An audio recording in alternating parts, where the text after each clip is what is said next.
বিশ্বকাপ শেষ, ব্রাজিলের এবার নতুন মিশন শুরু। সেপ্টেম্বরে অস্ট্রেলিয়ার বিপক্ষে মাঠে নামছে ব্রাজিল। 2026 বিশ্বকাপ শেষ হওয়ার পর এবার নতুন অধ্যায় শুরু করতে যাচ্ছে কার্লো আনচেলত্তির ব্রাজিল। ইতিমধ্যে নিশ্চিত হয়েছে আগামী 25 সেপ্টেম্বর এবং 29 সেপ্টেম্বর অস্ট্রেলিয়ার বিপক্ষে দুইটি আন্তর্জাতিক প্রীতি ম্যাচ খেলবে সেলেসাওরা।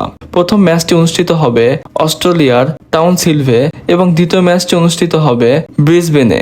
এই দুই ম্যাচই হবে বিশ্বকাপ পরবর্তী ব্রাজিলের প্রথম আন্তর্জাতিক প্রীতি ম্যাচ এবং প্রথম আন্তর্জাতিক পরীক্ষা। বিশ্বকাপের প্রত্যাশা পূরণ করতে না পারায় এখন থেকে 2030 বিশ্বকাপের পরিকল্পনা শুরু করতে চাচ্ছে ব্রাজিল ফুটবল ফেডারেশন।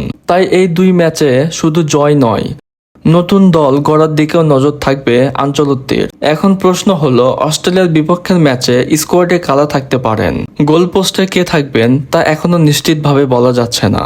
ডিফেন্সে থাকার সম্ভাবনা রয়েছে মার্কিনিওস, গ্যাব্রিয়েল মাগালাইস, ব্রেমার এবং ডগলাস সান্তোসের মতো ফুটবলারদের।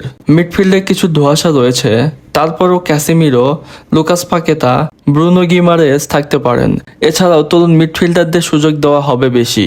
আক্রমণ ভাগে প্রায় নিশ্চিতভাবেই থাকছেন ভিনিসিয়াস জুনিয়র এবং রাফিনিয়া। এছাড়াও অ্যান্ড্রিক, ইগোর থিয়াগো, রায়ান এবং অন্যান্য তরুণ খেলোয়াড়দেরও দেখা যেতে পারে। এখন অনেকের মনে প্রশ্ন আসতে পারে, নেইমার জুনিয়র কি এই স্কোয়াডে থাকবেন কিনা?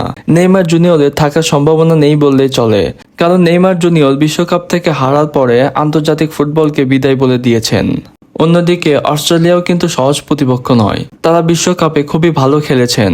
বিশ্বকাপ শেষে নিজেদের মাঠে ব্রাজিলের মতো শক্তিশালী দলের বিপক্ষে খেলতে মুখিয়ে আছে তারা। ফলে দুই ম্যাচই হতে পারে দারুণ প্রতিদ্বন্দ্বিতাপূর্ণ।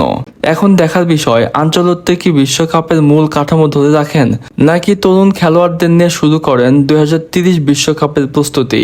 আপনাদের মতে অস্ট্রেলিয়ার বিপক্ষে ব্রাজিলের স্কোয়াডে কোন কোন নতুন খেলোয়াড়দের সুযোগ পাওয়া উচিত তা কমেন্টস করে জানাবেন। ভিডিও ভালো লাগলে লাইক, কমেন্ট ও শেয়ার করবেন। ইউটিউব থেকে ভিডিও দেখে থাকলে ইউটিউব চ্যানেলে সাবস্ক্রাইব করবেন এবং ফেসবুক থেকে দেখে থাকলে ফেসবুক পেজে একটি ফলো দিয়ে পাশেই থাকবেন। ধন্যবাদ। দেখা হচ্ছে পরের কোনো ভিডিওতে।